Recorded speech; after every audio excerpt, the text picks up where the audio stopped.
हाय, मी इंद्रजीत आणि मी आज आहे मुंबईमध्ये. मुंबई म्हटलं की वेगवेगळ्या कल्चरची सरमिसळ आली आणि त्यातला सर्वात आयकॉनिक प्रकार म्हणजे पारसी कम्युनिटी आणि त्यांच्या जेवणाने मुंबईला एक वेगळी ओळख दिली आहे. जे कॅफे कल्चर आहे ते आज आपण एक्सप्लोर करणार आहोत. आजचा अख्खा दिवस मी मुंबईत फिरणार आहे आणि मुंबईतले इराणी कॅफेजमध्ये जाऊन टेस्ट करणार आहे त्यांचं iconic Irani Parsi food. Let's go.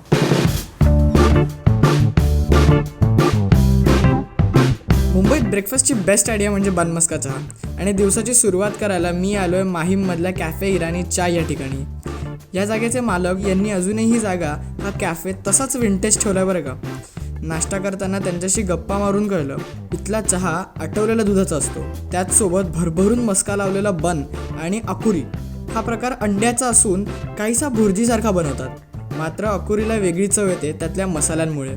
दिसून जरी येत नसलं तरी क्वाईट हेवी आहे कारण चहामध्ये इतकं दूध आहे, बटर आहे, ब्रेड आहे आणि अंड आहे आणि एकंदरीत सर्व प्रकाराला एक हेवी ब्रेकफास्ट बनतं आहे. सो हा होता माझा breakfast at Irani chai cafe.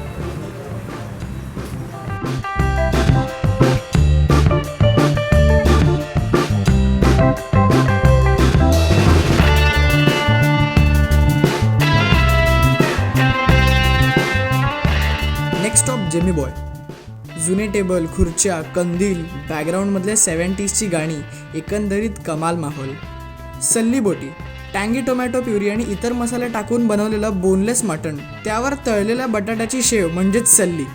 Next stop patrani मच्छी म्हणजेच पानातली मच्छी. व्हिनेगर आणि पुदिन्याच्या चटणीमध्ये मॅरिनेट करून केळीच्या पानात स्टीम केलेला पापलेट मासा. मग आहे बेरी पुलाव, मटण पुलाव आणि त्यावर कबाब आणि इराणी बेरीज. हा इराणमध्ये अजूनही खाल्ला जाणारा पदार्थ बरं का. हा पदार्थ पद्धतीला सहसा केला जातो. आणि शेवटी पारसी लोकांचं ऑल टाईम फेवरेट धनसाक.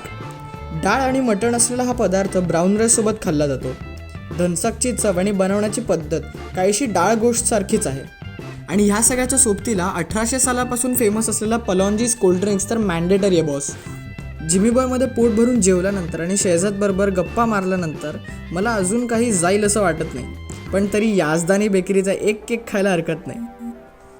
गरम गरम खारी, toast, fresh bread, carrot cake आणि ॲपल पायसाठी याजदानी बेकरी मुंबईकरांची फेवरेट आहे. CST स्टेशन जवळच असलेला कॅफे एक्सेल्सियर त्याच्या कॅरमल कस्टर्ड आणि ब्रेड पुडिंगसाठी ओळखला जातो. कॅरमल कस्टर्ड ही प्रत्येक पारसी लग्नात असलेली डिश आहे, तेव्हा त्याला लगन्नू कस्टर्ड असं म्हणतात. त्याला चमच्यानं तोडण्यात पण एक वेगळ्याच लेवलचं सॅटिस्फॅक्शन असतं. या एकंदरीत खाद्यभ्रमंतीवरून एक कळलं, प्रत्येक इराणी पदार्थाला भारतीय चव आहे आणि त्यांच्या स्वभावातला गोडवा या पदार्थांमध्ये दिसून येतो. हजारो वर्षांपूर्वी पारसी लोक भारतामध्ये आले इराणमधून आणि आता ते आपल्या संस्कृतीचा एक महत्त्वाचा भाग आहेत. त्यांनी त्यांच्या व्यापारापासून ते खाद्यपदार्थांपर्यंत आपल्याला बऱ्याच गोष्टी दिल्या आहेत. इथे इतका चांगल्या प्रमाणात डिशेस आहेत, प्रत्येक डिशला एक इंडियन टच आहे. बऱ्याच गोष्टी शिकायला मिळाल्या त्यांच्याबद्दल आणि हेही कळलं की प्रत्येक पारसी माणसाचं नाव रुस्तम नसतं. सो तुमच्या जितके पण पारसी मित्रमैत्रीण असेल त्यांना नवरोजच्या शुभेच्छा द्या, त्यांना या व्हिडिओमध्ये टॅग करा, हा व्हिडिओ लाईक करा, याच्यावरती कॉमेंट करून आम्हाला सांगा की तुम्हाला या व्हिडिओबद्दल काय आवडलं, या व्हिडिओसारखे अजून कसे व्हिडिओ तुम्हाला बघायला आवडतील. आणि मेन म्हणजे तुम्हाला खाणं, फिरणं, निस्ता वंडरलस्ट करणं आवडत असेल तर भारतीय टुरिंग पार्टीला सबस्क्राईब करा.